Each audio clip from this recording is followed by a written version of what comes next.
नमस्कार, मी नामदेव माळी. माळीच असल्यामुळं जीन्समध्येच आहे झाडाबद्दलची आवड. लहानपणी वडिलांच्या तोंडून नेहमी ऐकलेलं, वडील कोटाच्या खिशात बिया आणायचे कसले. ते मी विचारायचो, कसले कसले बिया आणता? ते म्हणायचे, अरे सगळं बी जतन केलं पाहिजे. आपण माळे आपल्या घरचं माळ्याचा वंश बुडला तरी चालेल, पण बी बुडलं नाही पाहिजे असं म्हणायचे.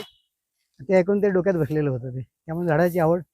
आणि मग अल्गोरिदम असतो Googleमध्ये, फेसबुक आपण जे बघत जातो किंवा ज्याला लाईक करत जातो, तेच परत पुढे येत जातं.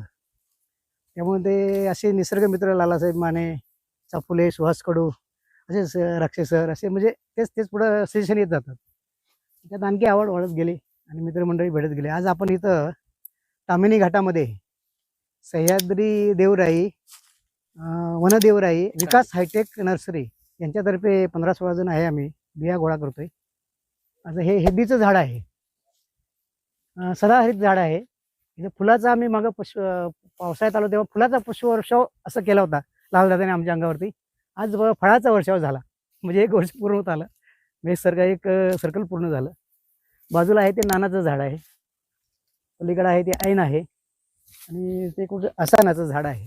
पण निसर्ग काय देतो असं म्हणतो, निसर्ग भरभरून देतो आपणाला. निसर्गाचे फुलं लागली, फुलं वेगळी, पानाचं सौंदर्य वेगळं, पानानंतर फुलं लागले, फुलाचं सौंदर्य वेगळं, नंतर फळाचं सौंदर्य वेगळं, फळातल्या बिया नंतर आपण रोपं वगैरे करतोच. आता हे बघा, ड्राय डेकोरेशनमध्ये हे वापरू शकतो आपण. बिया पडून गेल्यात आणि हे जे फुलासारखं आहे बघा, क्लोजअप घेतला तर दिसेल तुम्हाला. हे ड्राय डेकोरेशनमध्ये आपण वापरू शकतो. याला कलर वगैरे वेगळा कलर दिला किंवा लॅकर लावलं, हे ड्राय डेकोरेशनमध्ये वापरू शकतो. निसर्ग आपल्याला भरभरून देतो, तर निसर्गाकडे आपण त्या दृष्टीने बघितलं पाहिजे आणि निसर्ग जपला पाहिजे. निसर्गामध्ये अफाट निसर्ग आहे. म्हणजे आपण म्हणतो कुंडीमध्ये आणून झाड लावूया वगैरे, पण किती आणणार? निसर्ग आपल्या घरात आपण आणू शकत नाही. म्हणून आपण घराच्या बाहेर पडून निसर्गामध्ये गेलं पाहिजे.